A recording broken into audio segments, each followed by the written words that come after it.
Një mbrëmje e veçantë e dedikuar historive të grave të forta, të sinqerta dhe frymëzuese u zhvillua në Korçë në kuadër të nismës Portrete Guximi. Përmes podcasteve u sollën zëra real dhe rrëfime që përcjellin forcë, dashuri dhe qëndresë, duke vënë në qendër përvojat shpesh të pathëna të grave. Jemi në aktivitetin e tretë të nismës mujore Portretet e Guximit. Sot kemi mesazhet e regjistruara nga nëna të qytetit të Korçës në fusha të ndryshme të jetës.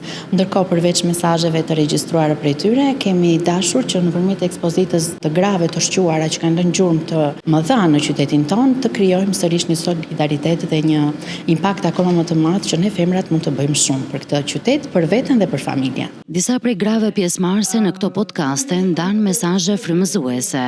Një femër duhet të ketë guximin. Një femër nuk duhet të ketë frikën.